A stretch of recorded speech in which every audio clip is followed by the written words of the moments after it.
J.B.T. Media. The world under the microscope. What is the first lesson in the science of Christianity if you're going to get the reward of the righteous? First lesson, self-control, self-denial. Another word for that, self-denial and self-control? Now, let someone questions temperance, page 201. Temperance, page 201. Inspiration says temperance is the foundation of all victories to be gained. What is temperance? The foundation of all victories to be gained. Meaning, if I fail on temperance, guess what? I don't care how much I talk. I don't care how much you talk. We will never succeed in the Christian life. Fail on temperance, there's no victory. Fail on friends, let me say this. Pause on temperance, now you got a footing for the next conflict. You got a footing for the next conflict. Friends, we're in a war. You know we're in a war? Friends, we can't be still fighting 2 years in the region of Kursk. You know what's Kursk? I'm using Russia and Ukraine's war. You can't, do you know for the war is almost 2 years, do you know that there's no stalemate? You know what's a stalemate? Meaning there's no advance on that side, no advance. Currently today, Russia has been advancing and taking land. Literally, they've taken chunks of Ukraine. And by God's grace, we pray. So many soldiers have died on both ends, both on Russia end and Ukraine end. Unfortunately, life was lost. But let me say this. In the Christian battle, beloved, as in the natural, so in the spiritual. Some of us are 5 years in the truth, 7 years, 10 years, 15 years. We cannot still be in the region of curse, so to speak. We can't still be fighting a battle over things which we're supposed to have fought for 3 years ago. The closer we are coming to the conclusion of this warfare, the more gains we should be making. More advances we should be making. We are looking at World War I and World War II. We are looking at the history of World War I and World War II in the week. Now, I saw it, but literally, the captain, well, I don't know what you call them, the generals, that planned, Normandy? Is it Normandy? Normandy, right? They had sent wrong signals to Germany. Germany knew the invasion is coming, but they didn't know whether it's going to be Normandy, because Normandy is Normandy was the other place, some other place. But anyway, they thought it's going to be other place, and Hitler sent his men there, but he also sent some men at Normandy. But now the generals, the American generals, the UK generals, and all these other generals, they knew there's going to be much life lost. Much life lost. And the soldiers knew some of them are going to die. Do you know, as they came to Normandy, they were shot, like, because there the boats coming, and there's the soldiers there. As they saw them coming, they were just shooting. And bodies upon that beach was full of bodies. But eventually, you know what? If you keep pushing men, they're getting mowed down. But eventually, some of them are going to get to shore. Some got to shore. And where they were getting shot from, they managed to come and actually eventually destroy those men. And they started making advancements into Germany. And what I'm saying is sometimes it's going to require a lot of self-denial for us to advance spiritually. Inspiration says sometimes it's going to require every particle of the willpower to overcome. Every particle, beloved. It's going to require that. But back to our issue. What is the first lesson we need to learn? Self-control, self-denial. Another word for that? Temperance. Now, what is temperance? What is temperance? Because, friends, what is temperance? Moderation and abstain from everything bad. Repeat that. Everything good in moderation and complete abstinence from everything bad. Amen. Let's see. Patriarchs and Prophets. Listen to what the prophet says. Patriarchs and Prophets, page 562. Inspiration says, true temperance teaches us to dispense entirely with everything hurtful. Let's pause there. So what does true temperance teaches me? To dispense of everything that is what? Hurtful. That will include flesh eating. KFC, McDonald's, give me another one. Nando's. Oh, Nando's. Give me another one. What? Dispense of everything hurtful. Another thing. These pizzas that are loaded with this cheese from animals. Abstain from that. What else? What else is hurtful? Coffee. What else? Tea. What else? Inspiration says to dispense entirely with everything that is hurtful. Everything that is hurtful. What else is hurtful? Chocolates, cool drinks. What do you call those? Chips. What are the chips? Crisp. Crisp. And because there's no immediate effect, what happens? Continue.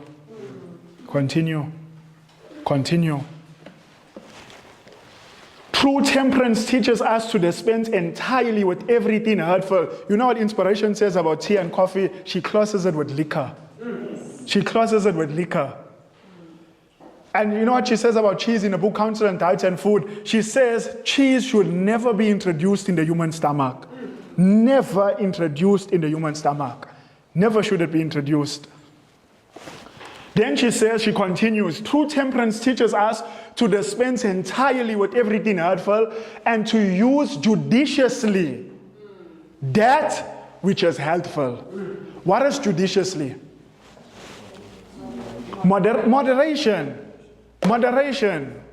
Using that which is healthy, but moderately. Then she continues, she says, there are few realize, as they should, how much their habits of diet have to do with their health, their character, and their usefulness in this world, and their eternal destiny. Friends, I want to just stop there. Let's just stop right there. Let's stop right there and digest what we just read together. What does she say our habits of diet have to do with? Not just our health, not just our character. She says our eternal destiny. Imagine every time you want to eat those crisps, every time you want to eat that unhealthy thing, drink that thing which you know you shouldn't be drinking. Every time you're about to do it, remember that what you are eating has to do with your eternal destiny. Do you know how careful we'll be? Sometimes, friends, we might see it says milk solids and you say, aye man, it's just milk solids there. You're looking at the ingredient, just milk solids. Or maybe it's just some vinegar there. Let me say this, friends, this is truth. When we are not strict in our diets, we will not be strict against sin on other aspects in our life. If we can make compromise on our diets, guarantee we are making compromise with sin on other places. Why? This is the foundation of all victories to be gained. If we fail in appetite, we're going to fail in other points as well. So inspiration says very clearly, she says that our appetite, what we eat, is linked to our eternal destiny. And sometimes even understanding the word of God, do you know that it depends upon how we are eating? It largely depends on how we are eating, friends. And even sometimes we might say plant-based, vegan, but actually it's not healthy. Not healthy. She continues, blue words, the appetite should ever be in subjection to the moral and intellectual powers. The body should be servant to the mind and not the mind to the body. What is inspiration telling me? That the appetite should be in subjection to the moral and intellectual. What is servant moral and intellectual powers? The body should be servant to the mind and not the mind to the body. What is inspiration telling me? That the appetite should be in subjection to the moral and intellectual powers. The mind should control, not my appetite dictating to me. No, it tastes nice, have it. Or I'm wishing for it. Friends, you know it's possible to wish for something which is unhealthy. What must I do? I must deny myself. Self-denial. Now, This says temperance. Now someone says, didn't you say we are studying the third angel's message? Let's look at the faith of Jesus. Come with me in your Bible to Acts chapter 24, verse 24. Acts 24, 24. Now remember Ellen White said health reform, I was shown as a part of the third angel's message. And it's just as closely connected to it as the hand and arm to the human body. Let's show how health reform is a part of the third angel's message. We are going to Acts chapter 24. Acts the 24th chapter. We're looking at Acts chapter 24, verse 24. It's speaking about the faith of Christ, the faith of Jesus. Acts chapter 24, verse 24. It says, after certain days when Felix came with his wife Drusilla, which was a Jewess, he sent for Paul and heard him concerning the faith in Christ. So what is Paul going to speak to Felix about? The faith of Christ, the faith of Jesus. Look at verse 24. What does the faith of Jesus consist of? Verse 25. It says, and he reasoned of righteousness, temperance, and judgment to come. And Felix trembled and answered, go your way for this time. When I have convenient season, I will call for thee. According to the Bible, is temperance a part of the faith of Jesus? Yes. So when we are talking about the faith of Jesus, combined with the faith of Jesus, yes, it's righteousness, but linked to it is also what? Temperance. Temperance. Temperance. Temperance is a part of the third angel's message. You know what that tells me then? That if I fail in health reform, then I will fail when the mark of the beast is enforced. If I'm still eating things I know I ought not to eat, no matter how much we can persuade ourselves, God is love. God understands I do this, I do that. Friends, remember when many come to Jesus and they ask him, Lord, why am I not in your kingdom? I've done A, I've done B, I've done C. Jesus says, depart from me, you workers of iniquity. I can do 90% things which heaven approves of, but 1% that heaven disapproves of. Where do you think I'm going to end up? In heaven, right? Friends, we must not deceive ourselves that because I go to church on Sabbath, because I don't eat flesh food, because I wear certain clothing, that God will understand if I go off here and I go off there. God will not understand. Adam and Eve ate of a tree God says they shouldn't eat. What has been the consequences? Untold woe, untold crime, simply by eating something God said don't eat. And then yet we want to presume on God's mercy. No, I'll eat, God will understand. Beloved. I want us to see something. Friends, we're talking about temperance. What are we talking about? Temperance. Temperance. Temperance. Do you know that men, in order for the Olympics, in order for certain sports, when they know they have a big match, do you know that these men will stop drinking certain things? They'll stop eating certain things. Do you know that they will change their diet completely in light? Even some of these men, they'll tell you that, some men that are boxing and all, they'll tell you when they have a big match, everything changes. So they go to bed at a certain time, they wake up a certain time. They exercise a certain time. Like their life goes into strict mode. Why? For a match. Friends, we are not dealing with a match, we are dealing with our eternal destiny. Whether we're going to be saved or lost. And how are we? Many of us, we are careless. I want us to see something. I'm coming to temperance. But I want us to see something. I want you to see something. What does this say? This was the 5th of November 2024. What does it say? Would-be Trump assassin. Would-be Trump assassin. What does he warn? Assassin warns of what? Civil war. Now listen to him. In a jailhouse letter, the alleged gunman claimed that a victory for the Republican would spell end of democracy. And what did he say? It's going to lead to a what? Civil war. Question, did the Republican Party win? No. Yes, the Republican Party won. Trump won the presidency. What does the man warn of? A what? Did the prophet tell us there's going to be a civil war inside of America? She says in India, China, Russia, and the cities of America, inside these cities, she says, blue words, there will be a civil war. Just before the time of trouble such as never was since there was a nation.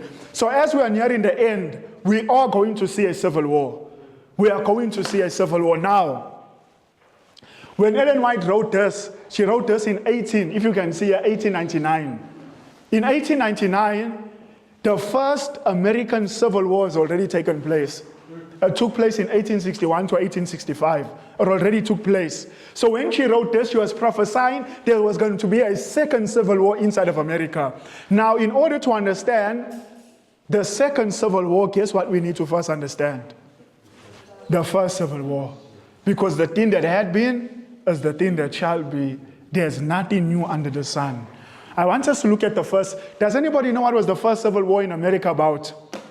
Because in order to understand the second, we need to look at the first. And if we can see what was taking place in the first, if we can see it now taking place, it means we are nearing a second American Civil War.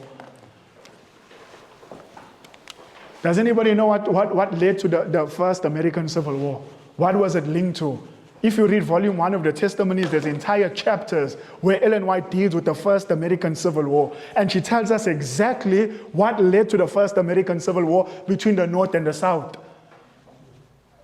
She specifically mentions what led to it, and she actually said God's punishing our nation by the Civil War because of this sin.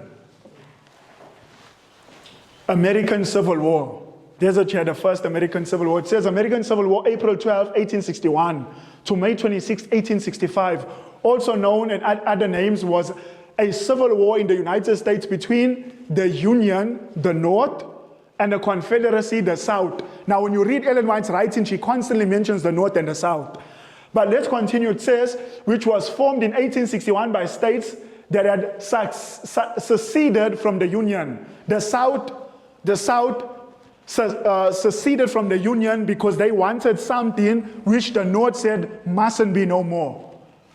Let's see what it says. It says the central conflict leading to the war was a dispute whether slavery should be permitted to expand into the Western territories, leading to more slave states. Question. What was the first American Civil War about? Slavery. Slavery. The first American Civil War, slavery. Now watch it. Ellen White's commenting on the first American Civil War, volume 1, 264. She says God is punishing this nation for the high crime of what? He has the destiny of nations in his hands. Now listen, he will punish the South for the sin of slavery, and the North for so long suffering its overreaching and overbearing influence. So God was going to punish the North and the South inside of America. Why? Because of slavery. And what did it give birth to? The Civil War. Civil War inside of America. Now, let me ask you this. What led to the first American Civil War? Now, when does Civil War come based on a quotation? When does Civil War come based on a quotation? When does Civil War come? I'm saying based on the quotation, the Second American Civil War, based on the quotation. When does it come? Let me ask you this. What event does it proceed? What event does the Second American Civil War proceed? Okay, look at the quotation. Look at what event does the American Civil War proceed? There's the day. What does it, in other words, the Civil War comes before this event. So the Second American Civil War must come just before what? Just before the time of trouble, we must see a civil war inside of America. Just before the time of trouble. Now, friends, let me tell you this. When the time of trouble comes, probation is closed. So a waymark that probation is about to close is a civil war. Now, let's put a chair. Civil war. Civil war. Civil war comes before time of trouble, before the gender close of probation. Now, my question is, the first Civil War, what was it linked to? It was linked to what? Slavery. Slavery. So I want to ask you a question. If there's going to be a second Civil War inside America, a second civil war inside of America. I want to ask you a question. What must we see agitating it? Huh? It's on the board. There's a chair on the board. It's on the board. It's on the board. Did slavery agitate the first civil war? So what will agitate will be a part of agitating the second civil war. Now I know what you're looking at me now. I can see, brother, well, how can that be? There's something called order out of chaos. Was this man, this assassin, this would-be assassin warn us while he's in prison that America is going to be plunged into a civil war? Did he tell us this? Did the prophet say that just before the time of trouble there must be a civil war? Watch it. When is this? Look at the date. November 9, 2024. What does it say? Authorities probing bigoted text messages that spread alarm across the U.S. Not long after Trump becomes president, texts are being sent to people all over America. And they're trying to find out where's this text coming from that is actually agitating the citizens inside of America.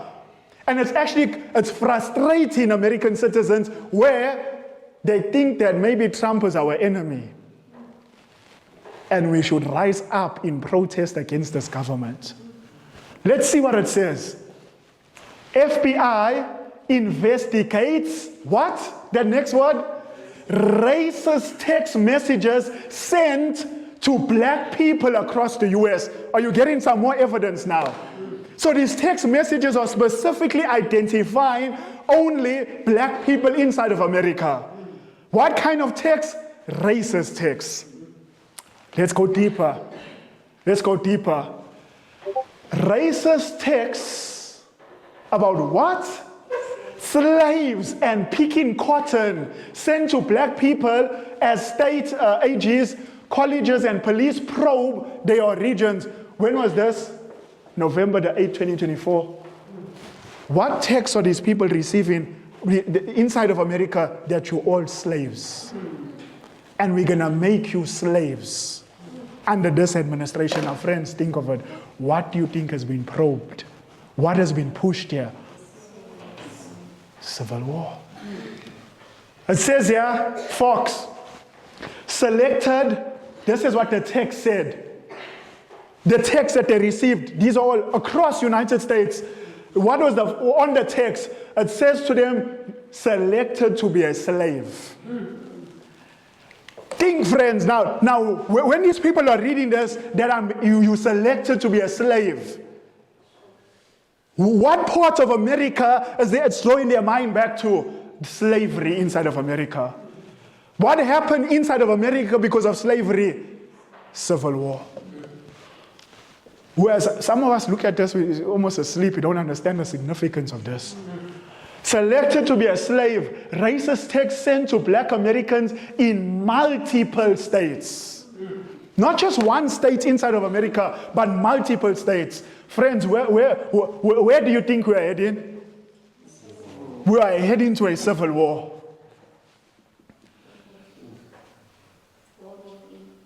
Yes, World War III is coming. We are looking at the World War I and II. We are trying to look at it in the week. We are saying, okay, there must be some links with the next World War. Ellen White predicted World War I, World War II. She predicted World War III. But civil war, let me help us. When does World War III come? Civil war, let me ask you this. What is the difference between a civil war and a world war?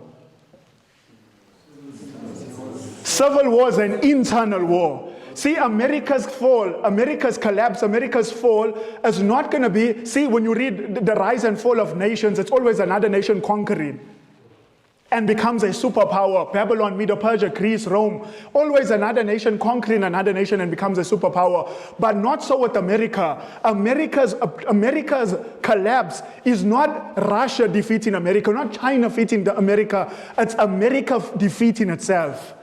It's an internal fight within America. What is that disease called when your body fights itself? America's downfall is going to be an autoimmune disease, where its own citizens turn weapons of warfare against themselves. This is how America's collapse is. Will America fall? Yes, America falls. But let me say this, America falls, the Civil War happens. Now, let me tell you this. Based in a natural order of things, looking at the events, I'm telling you this based on events.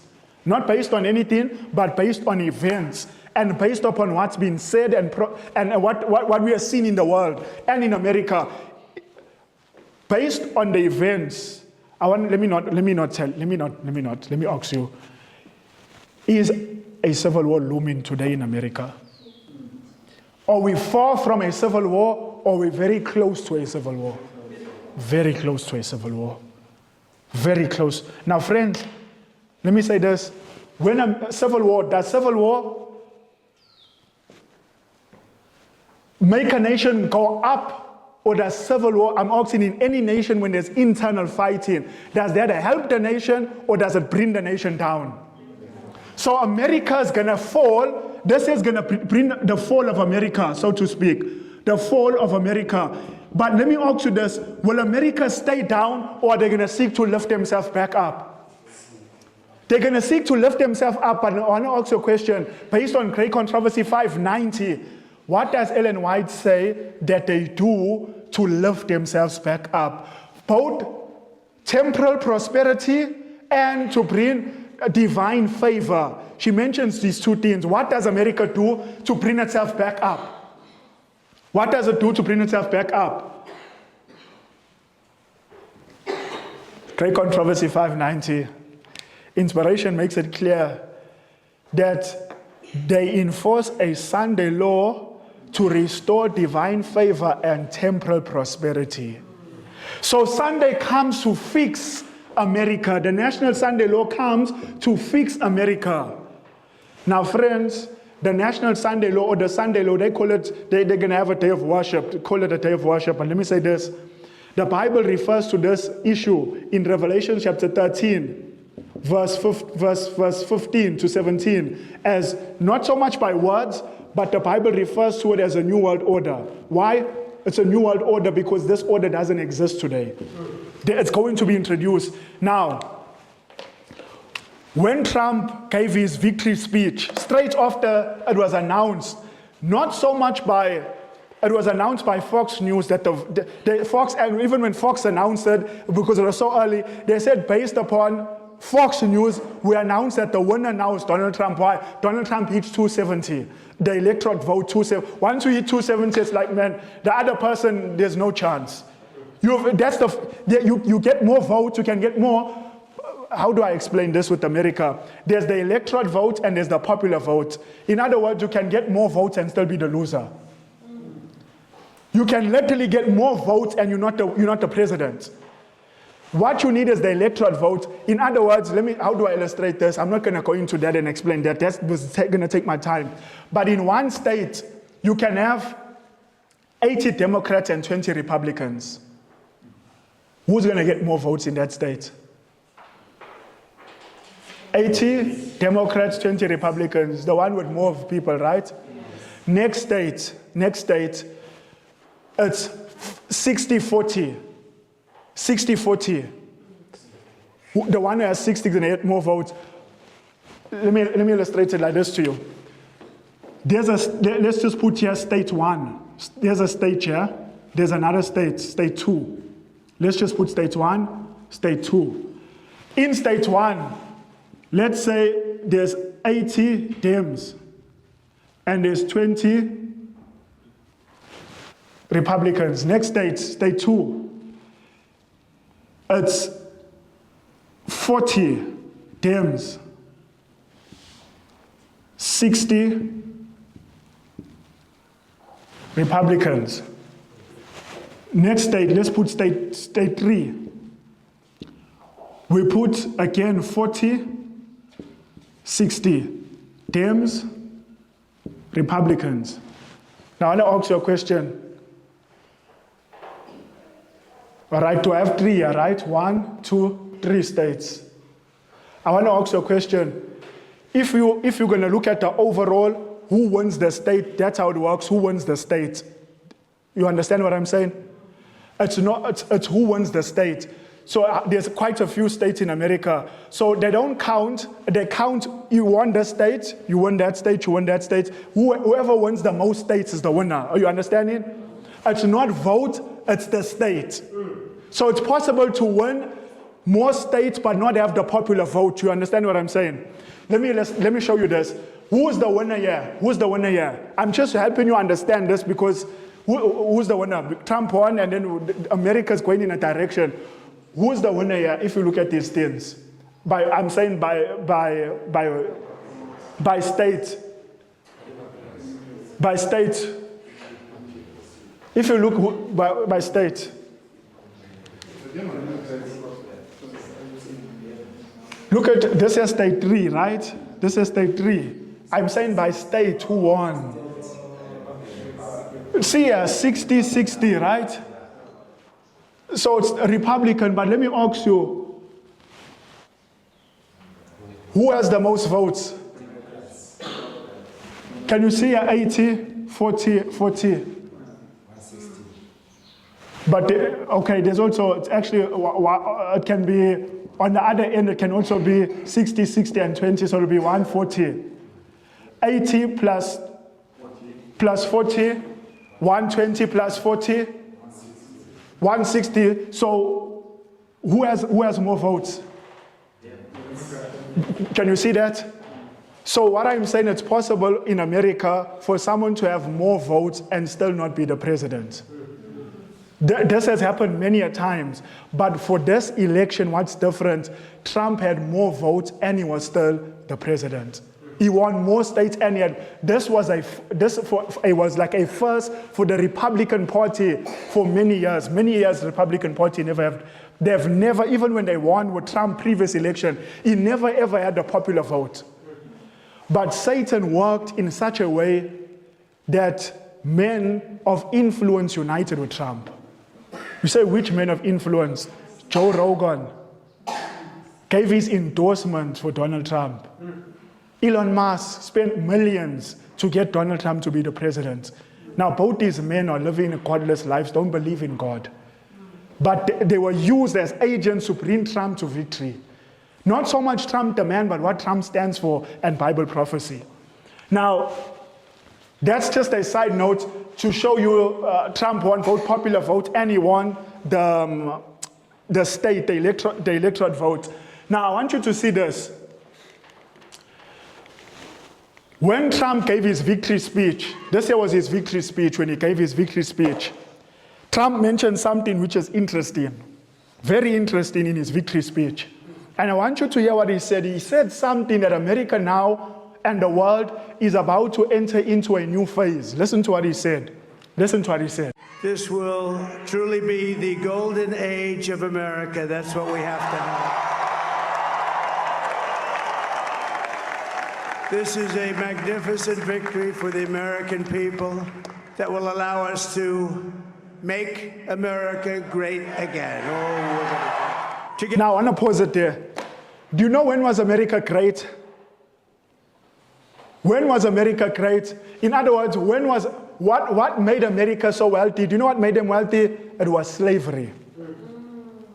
Slavery was when America was great. Make America great again, bring back slavery. But question, what age did he say we are entering into now? He mentioned a phrase. What? He mentioned now. Yes, listen. This will truly be the golden age of America. That's what we have to have. What age is he saying? The what age? Now, friends, you must understand something with this and Russia. Not Russia has brought this to the forefront. Something about the golden age. Now, see, they don't fully understand what they're saying. But as Bible students, we understand Trump and Putin, we're going to show Putin, what they are talking about this golden age, Putin will define the golden age for you.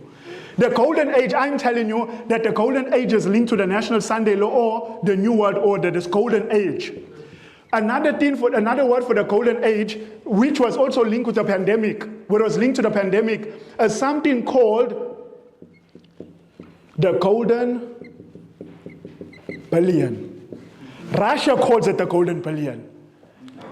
America calls it, same thing, the golden age. And we as Seventh-day Adventists call it the New World Order. It means all the same thing. We're all giving a name to the same thing.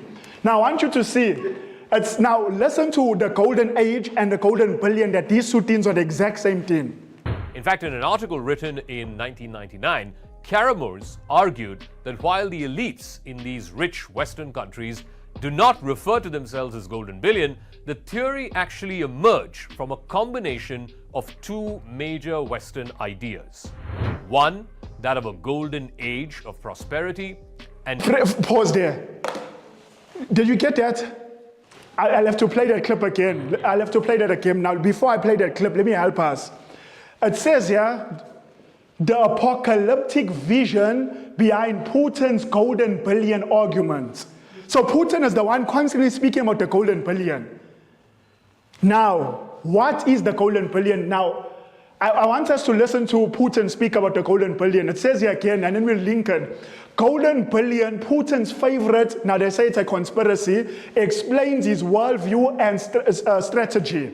So the golden billion, what is the golden billion? You can check it up. The golden billion is how 1 billion of the planet today will control the masses of the other 7 or 6 billion. Where a lead group is going to control every other person in the world.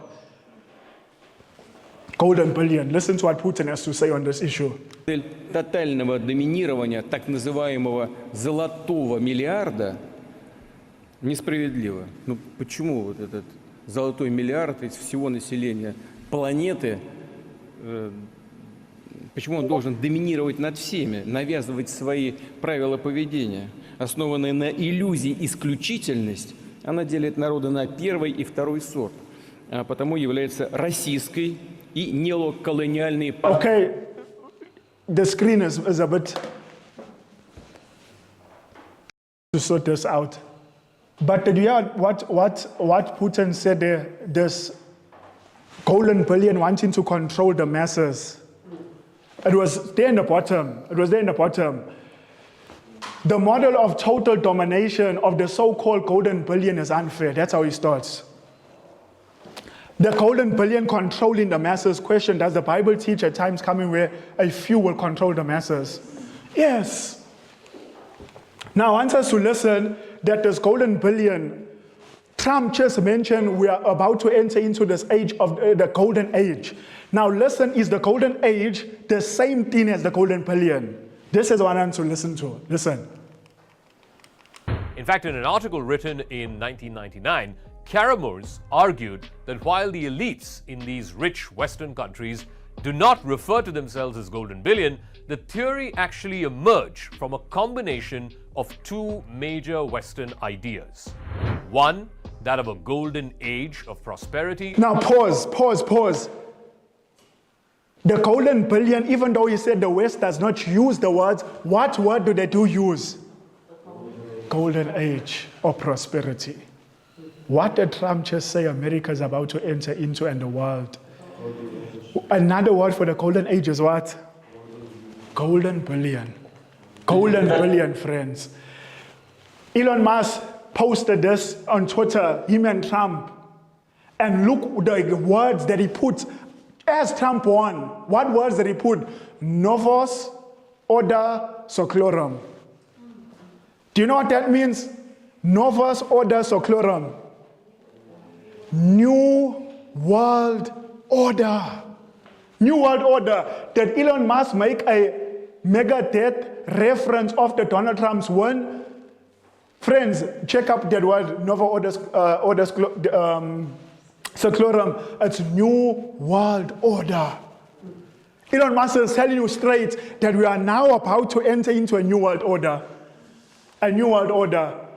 Putin himself tells you Trump's victory. By the way, Putin gave a speech and he says that he congratulates Mr. Trump for the victory. And he says, I'm looking forward to speaking to Mr. Trump.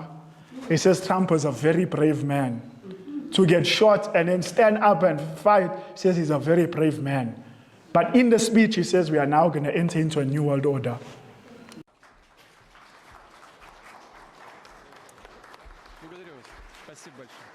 Эти 2 десятилетия не просто были насыщены важнейшими, подчас драматическими событиями, поистине исторического масштаба.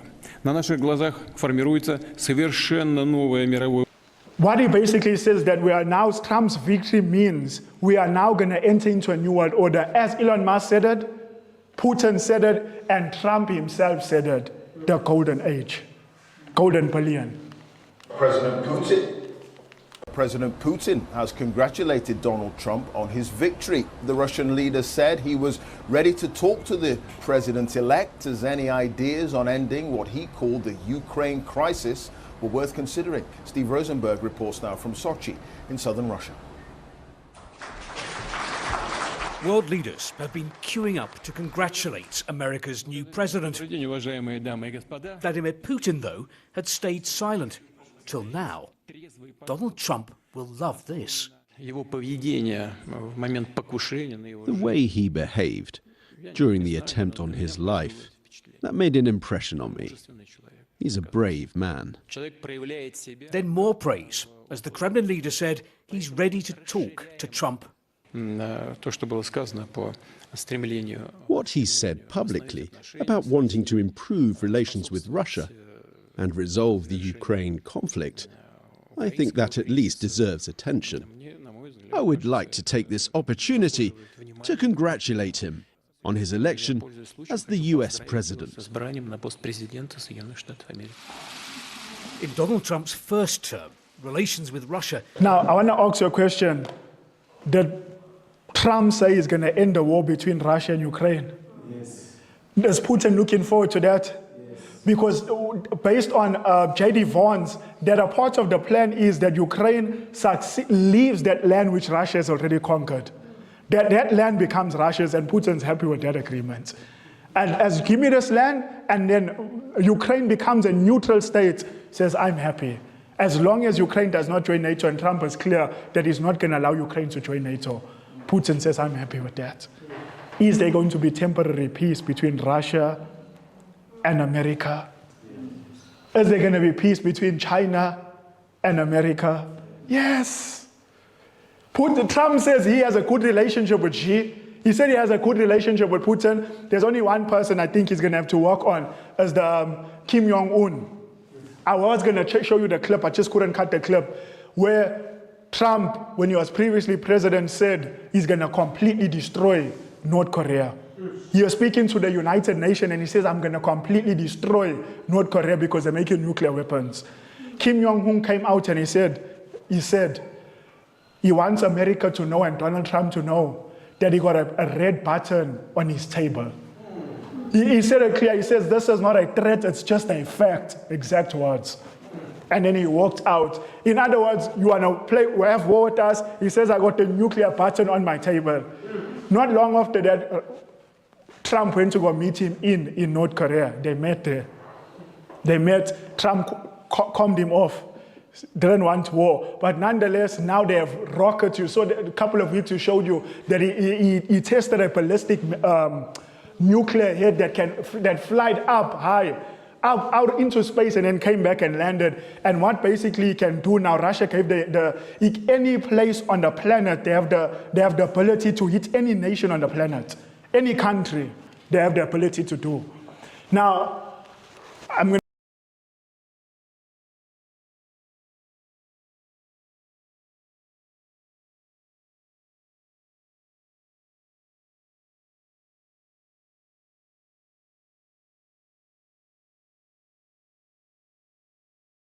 worship. You know it, I know it.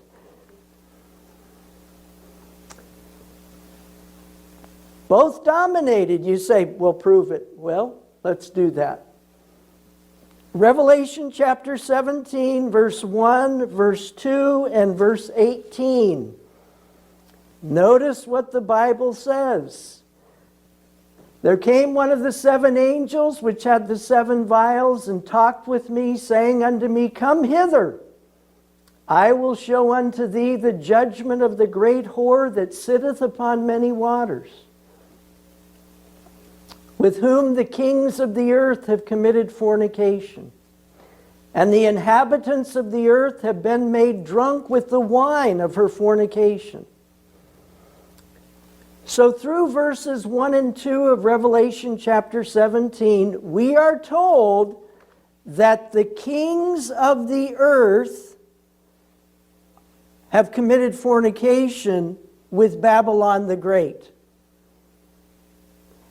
And through verse 2 of Revelation 17, the appearance is that they're equals. They're both in corrupt harmony with each other. But Revelation chapter 17 and verse 18 expands our concept and says, no, they're not equals. They're not equals. The Bible says, the woman which thou sawest is that great city which reigneth over the kings of the earth. It's not the kings of the earth that rule, folks. It's not Joe Biden. It's not President-elect Donald Trump. It's not Vladimir Putin. It's not Kim Jong-il of North Korea. It's not Benjamin Netanyahu of Israel. They do not run this world. The Bible tells us very clearly it's the woman. She reigns over the kings of the earth. And folk, all the Protestant reformers of the 16th and 17th centuries, Ellen White, in her masterpiece, The Great Controversy, have all made it clear that the great woman of Bible prophecy in Revelation chapter 17 is the papal power. And the Bible tells us that the rulers of the earth are being told and are being controlled by the papacy today.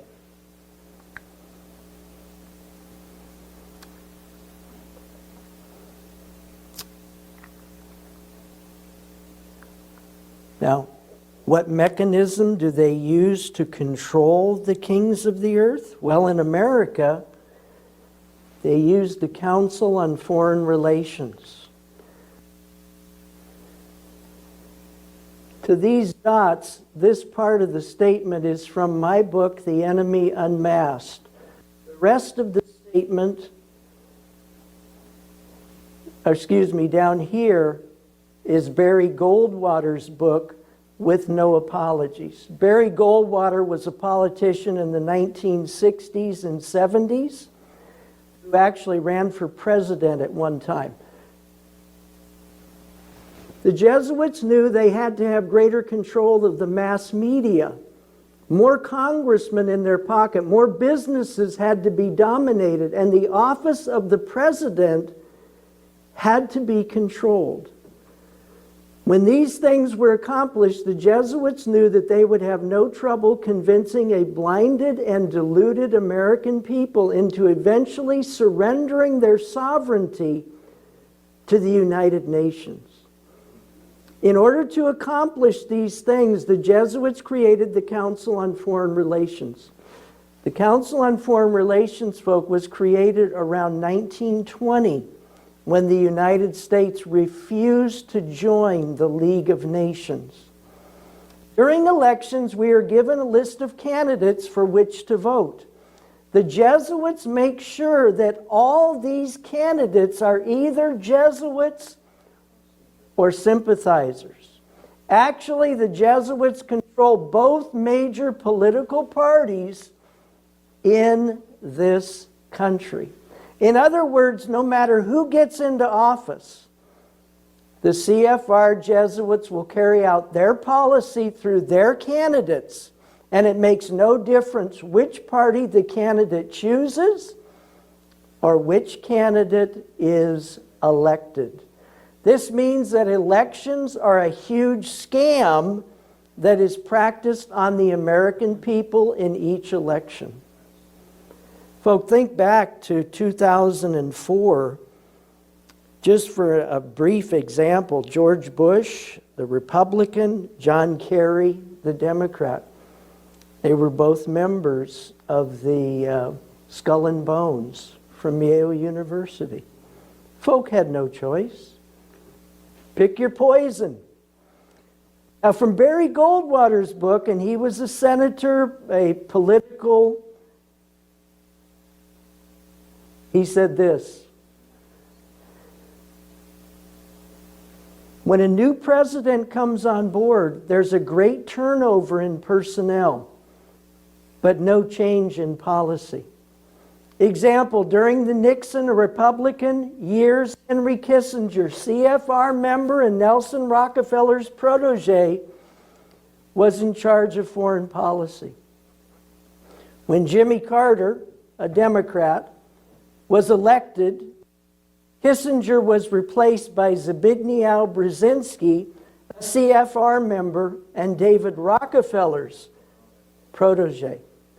Folk, we're watching a great changeover with Donald Trump becoming the elected president. Folk, it's all the same policy.